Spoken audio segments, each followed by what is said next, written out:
오늘 본문에서 예수님은 특별히 마음의 이 둔함을 또 경계하라 그 말씀을 우리에게 또 주시고 계십니다. 마음의 둔함을 또 멀리하라. 마음이 둔하다는 것은 이 감각이 이제 점점 둔해진다 이런 뜻입니다. 그리고 이제 무감각해지는 것을 이제 말하고 있습니다. 우리 몸이 이 감각이 없어지면 무엇을 만져도 느낌이 없습니다. 또한 우리 마음이 무감각해지면 타인의 고통이나 아픔이 나에게는 전혀 와닿지 않습니다. 마음이 둔해지면 하나님 주시는 이 말씀을 잘 또 받아들이지 못하게 되는 것입니다. 지금 이 세상을 보면 이 세상은 너무도 무감각하게 살아가는 이 사람들이 너무 많이 있습니다. 사람을 또 죽이고 또 속이고 거짓을 행하는 그런 또 소식들이 매일같이 우리에게 들려옵니다. 약속을 지키지 않는 것이 별로 미안하지 않고 누군가를 이제 폭행해도 또 술김했다 그러면 또 이해가 되고 또 돈을 위해서라면 무엇이든지 할 수 있는 세상이 오늘날의 또 모습인 것입니다. 최근에 사람들에게 공부를 산 그런 사건이 있습니다. 남편을 계곡물에서 익사하게 한 이은혜의 사건일 것입니다. 다른 남자와 공모해서 남편을 죽이고 그 대가로 보험금을 청구하면서도 전혀 죄의식을 느끼지 못하는 그런 놀라운 또 사건이었습니다. 이러한 세상이 지금 우리가 살아가는 세상이고 죄에 대해서 둔해지면서 무감각해진 또 세상이 바로 오늘날의 모습이기도 합니다. 예수님은 누가복음 17장 26절에서 노아의 때와 때에 된 것 같이 인자의 때에도 그러하리라. 주님께서 이 땅에 오시는 날, 재림하시는 이 날이 노아의 때와 같다라고 했습니다. 노아가 방주에 들어가는 날까지 사람들은 하나님의 경고의 말씀을 귀담아 듣지 않고 그냥 먹고 마시고 장가들고 시집 가면서 그냥 일상생활에 또 현재의 생활에 몰두하다가 결국 다 홍수 이 심판을 피할 수가 없었습니다. 마지막 때가 되면 여전히 사람들은 더 이 관심이 오직 이 세상이 주는 것, 세상에서 만족을 얻으려고 하고 하나님의 말씀에는 전혀 귀를 기울이지 않는 그런 세상이 될 것입니다. 1941년 12월 7일 그날은 이 평화로운 주일이었습니다. 그런데 일본군 비행기 350세대가 진주만을 향해서 걸대처럼 돌진해 갔습니다. 진주만이 공격받기 1시간 전 2명의 미군 병사가 레이더에서 파리떼 같은 많은 물체가 움직이고 있다는 것을 발견하고 당직 장교에게 보고했습니다. 그런데 이 장교의 이 마음은 오늘 저녁에 열리는 이 파티 준비에만 몰두 있었습니다. 보고를 받고 걱정 말아라. 그것은 우리 비행기가 아니다. 대수롭지 않게 저것은 적군이 아니고 우리 비행기가 훈련하는 거다. 이렇게 이제 대수롭지 않게 여기면서 넘겨버렸습니다. 그리고 1시간 후에 일본군의 공격을 받아 결국 진주만에 있는 미군들이 수천 명이 사망을 했습니다. 그리고 200대 가까이 전투기와 또 수십 척의 배가 또 파손이 되고 이제 말았습니다. 불행은 바로 이 무감각, 무관심에서 오는 것입니다. 마귀는 사람들에게 이 무관심의 이 바이러스를 자꾸 퍼뜨립니다. 그리고 이 세상에 사는 성도들에게도 자꾸만 하나님의 말씀에 대해서 무덤덤한 무관심의 바이러스를 우리에게 전염을 시키는 것입니다.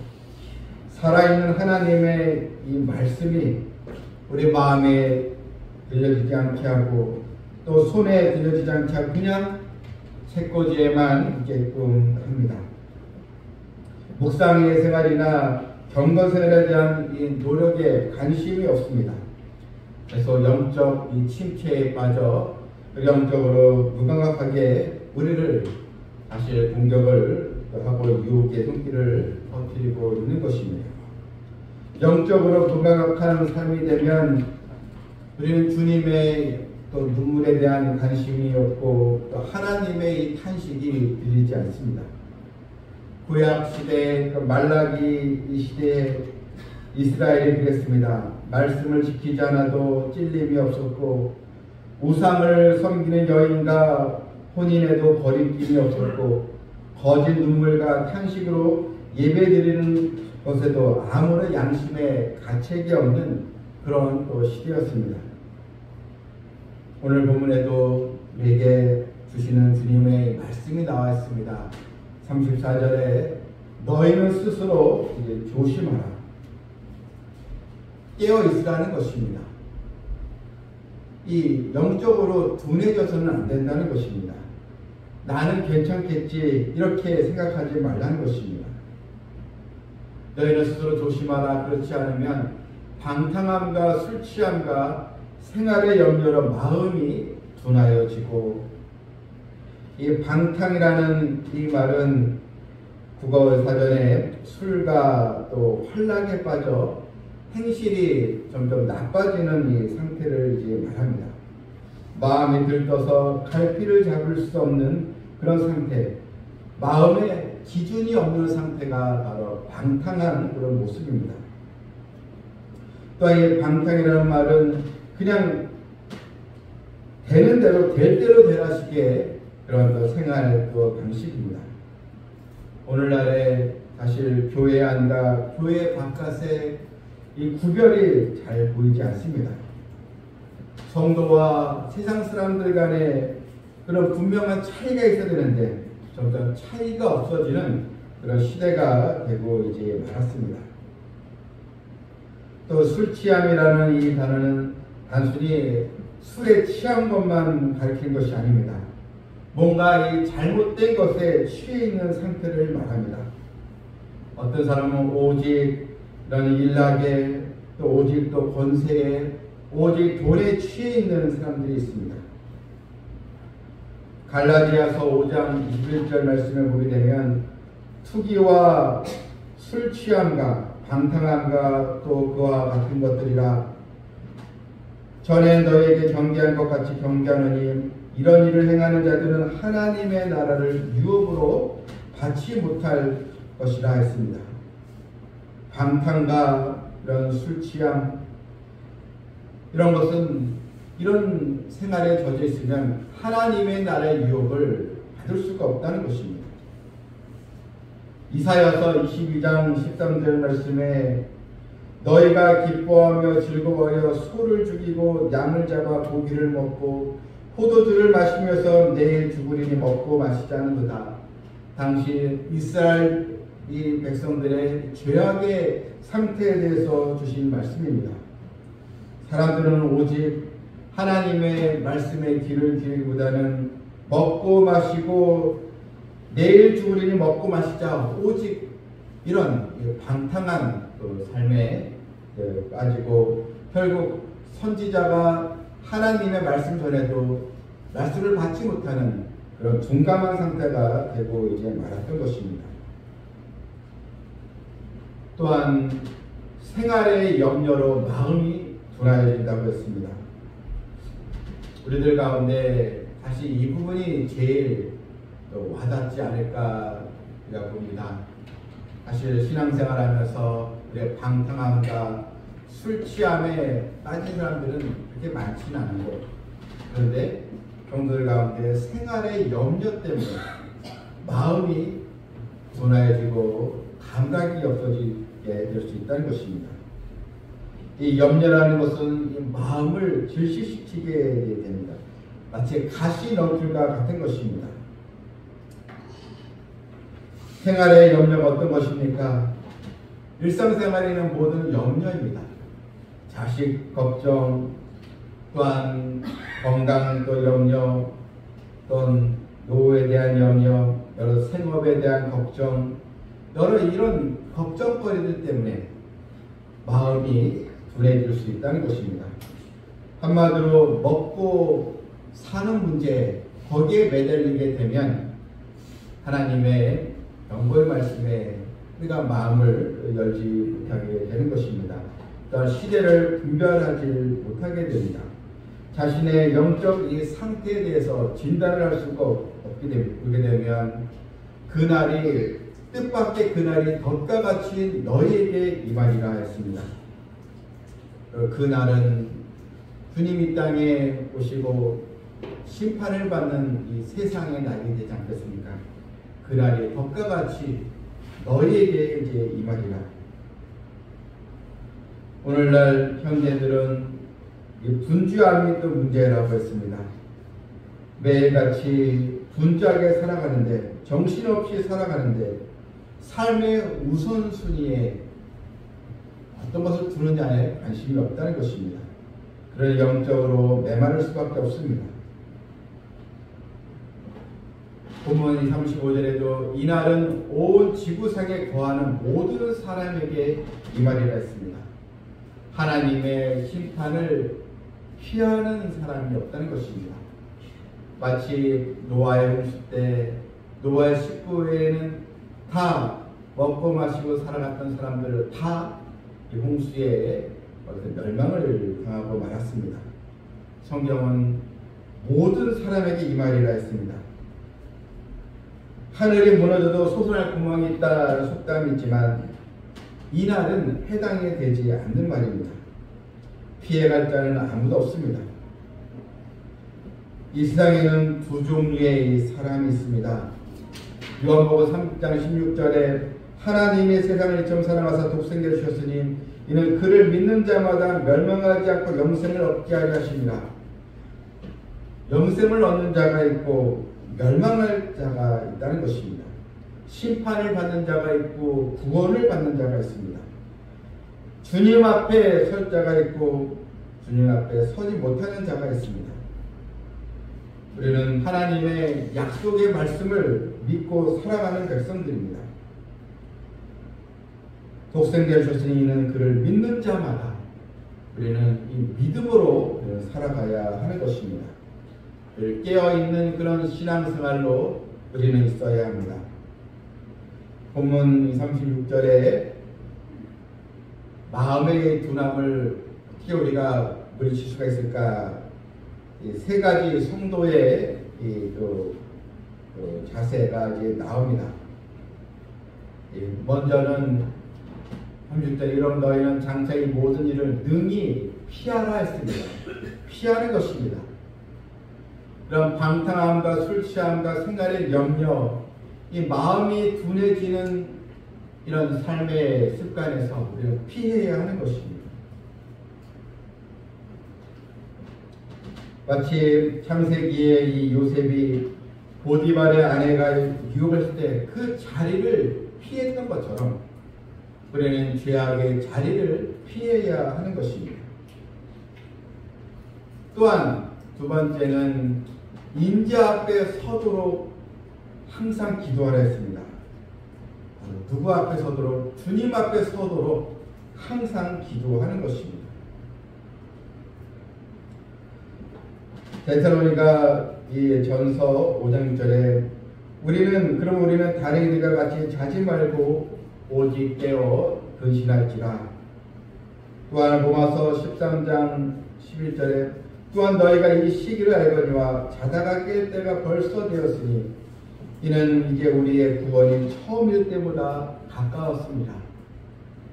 여러분 항상 기도하고 두 번째 인자 앞에 서도록 또 기도하고 능히 피하고 이 세 가지를 주님은 말씀하시면서 이 세 가지를 우리가 순종할 때 우리의 영혼은 잠자지 않고 우리의 믿음은 깨어있게 되는 것입니다.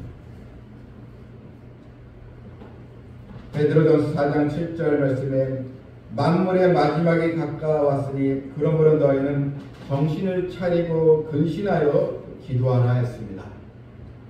하나님의 이 말씀 제자들이 이 말씀을 들을 때가 2000년 전이라면 여러분 지금은 더욱 주의 날이 가까워진 때가 분명히 일어나게 되지 않겠습니까? 우리는 하나님의 정말 사랑을 받은 또 자녀라면 주님의 말씀에 더 우리가 마음을 열고 또 순종하는 성도들이 되어야 될 줄 믿습니다. 탈무드에 보게 되면 사람의 머릿속에는 두 개의 방이 있다라고 했습니다. 하나는 기억의 방이요, 다른 하나는 망각의 방입니다. 우리는 기억하고 싶은 것은 기억의 방 속에 집어넣고 잊어버리고 싶은 것은 망각의 방에 집어넣습니다. 그래서 어떤 일들은 기억하기도 하고 어떤 일들은 잊어버리기도 합니다. 근데 문제는 인간의 기억과 이 망각의 기능에 혼란이 일어날 때가 있습니다. 꼭 기억해야 될 것은 기억하지 못하고 기억하지 말아야 될 것은 기억하는, 또 하나님의 내가 용서를 받는으로써 내가 옛생활의 이런 습관에서 하나님 은혜를 입고 살았던 것, 또한 귀하게 쓴 뿌리를 하나님께서 고쳐주셨던 것, 이것을 기억해야 되는데 그것은 기억하지 못하고 옛날 육신적으로 살았을 때 그때의 방탕한 것을 또 기억한다면 여러분 그것은 분명히 너무나 잘못된 것입니다. 여러분 하나님의 말씀을 기억하시길 바랍니다. 그 이전에 잘못된 생활 습관들은 다 잊어버리고 불신앙으로 살아갔던 것 다 잊고 오직 하나님의 사랑과 긍휼을 기억하고 살아가는 성도들이 되어야 될 줄 믿습니다. 어느 해운 회사에서 무선사를 모집을 했습니다. 필기고사를 합격을 한 20명의 모집된 사람들이 이제 20명이 모였습니다. 그래서 대기실에서 기도하고 있습니다. 면접을 받기 위해서 1차 합격하고 2차 수험생들이 대기실에 있게 된 것입니다. 시간이 흘렀는데 접견실에서는 아무도 호출하는 소리가 들리지 않았습니다. 스피커로 그냥 감미로운 음악 소리만 흘러나오겠습니다. 한참 후에 모두 다 그 음악 소리에 취해서 그냥 음악을 듣고 또 조는 사람이 있는데 그때 한 청년이 일어났습니다. 일어나더니 무턱대고 이 접견실로 들어갔습니다. 그리고 이 청년만 합격이 되었습니다. 왜 이 청년이 이 접견실로 뛰어들어갔는가? 음악과 함께 무선 신호가 들리는데 그 무선 신호는 빨리 이 접견실 면접실로 들어오라는 신호였습니다. 그런데 이 청년은 음악을 들으면서 그 무선 암호 소리를 듣고 그것을 깨닫고 이 청년은 접견실에 가서 결국 이 청년만 합격이 되었다는 것입니다.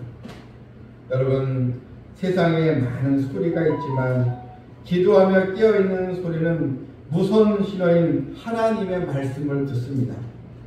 또 하나님의 나팔소리 마지막 때를 또 듣고 주님을 또 만나게 되는 것입니다. 기도하며 깨어있는 성도가 누구입니까? 세상의 말소리 가운데 우리의 영적인 귀가 열려서 주님의 말씀을 더 마음에 우리가 새기면서 말씀대로 살아가는 자녀인 것입니다. 이 세상이 여전히 메마르고 좀 영적으로 둔감해질 수밖에 없는 그런 시대에 우리가 살고 있지만 오늘 주님의 말씀처럼 너희를 스스로 조신하고 방탕함과 술 취함과 생활의 염려로 마음이 둔해지는 것, 이것을 우리가 경계하면서 장차 올 모든 일을 능히 피하고 인지 앞에 서도록 항상 기도하며 깨어있는 저 여러분 모두가 또 되기를 주님의 이름으로 축원합니다. 아멘. 하나님 아버지, 하나님의 이 말씀 노래 예배를 드리면서 말씀 마음에 와닿게 될 때 깨닫는 복을 주시길 원하옵나이다. 예배를 드려도 아무런 감동이 없고 찬양을 불러도 마음이 냉랭해지고 기도를 하긴 하지만 그냥 기도가 습관처럼 되버리지는 않았는지 우리의 믿음의 주소를 잘 우리가 진단하게 주셔서 항상 주의 말씀에 우리가 또 민감한 반응을 보이는 성도 되길 원합니다. 우리가 세상에서 각자 나름대로 또 생업에 종사하며 또 가정을 지키며 살아가고 있는데 주님의 음성에 우리 성도들 듣고 은혜를 구하는 우리 성도가 되게 하여 주시옵소서. 예수님의 이름으로 기도하옵나이다. 아멘.